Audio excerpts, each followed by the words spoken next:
pour mener campagne dans certains endroits du pays. Le renouvellement du personnel politique de manière démocratique devant permettre le retour à la normale ne peut être envisagé en dehors de la réalisation d'élections sans compromis. La sécurité, rien que de ce point de vue, est indiscutable. Préalablement à l'organisation de ces élections à tous les niveaux, l'élaboration de la nouvelle Constitution doit être réalisée et divulguée en vue de créer le canevas de l'organisation de la société. Nous avons l'obligation de nous y atteler sans réserve, de pouvoir travailler dans des conditions sereines et de disposer de la logistique nécessaire.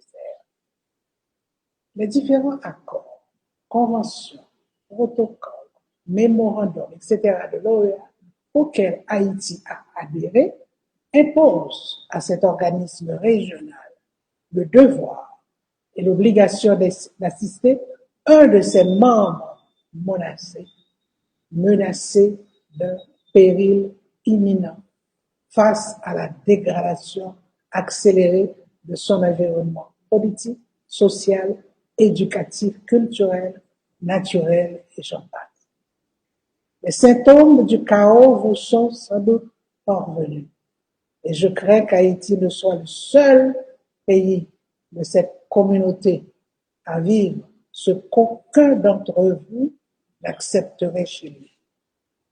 Les rencontres, les sommets, les rapports, les commissions, les missions, les évaluations foisonnent et encombrent sans doute les archives de l'OEA. Il est temps d'arrêter ce qui est désormais une perte de temps. Passons aux actes. Vous disposez d'expertise dans tous les domaines, notamment en matière de sécurité des villes et lutte contre la guérilla urbaine. Votre soutien à travers ce groupe de travail sur Haïti nous est indispensable. Mettons plus de bonne foi et plus de détermination à supporter nos efforts. Essayez de voir, mesdames et messieurs, par-delà les statistiques, essayez de voir cette femme, mère de 4 enfants, sans père, et qui doit travailler et subvenir aux besoins de sa famille. De voir cet homme qui a perdu son travail et qui se soumet à l'humiliation de la mendicité. Voyez cette jeune fille violée qui constate avec tristesse ses espérances bannies et son avenir saccagé. Cette situation doit interpeller votre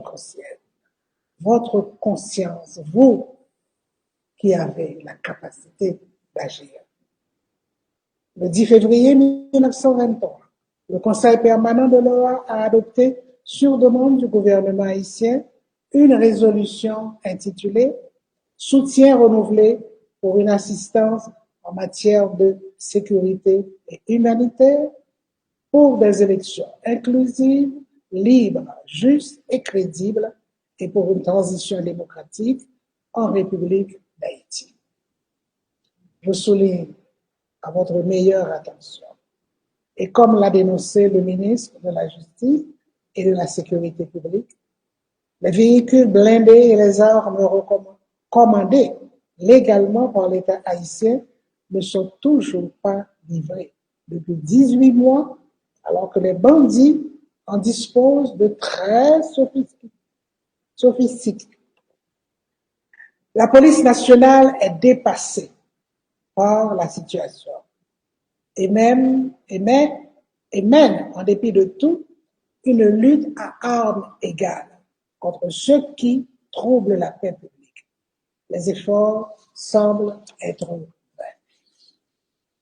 Dans cette perspective, mesdames et messieurs, le Haut Conseil de transition souhaite vivement votre soutien particulier dans le cadre de sa mission. Toutes les bonnes volontés doivent se concentrer préalablement et sans désemparer sur le démantèlement des gangs, l'organisation des élections, l'élaboration de la nouvelle constitution et l'installation de nouveaux gouvernements. Je vous remercie.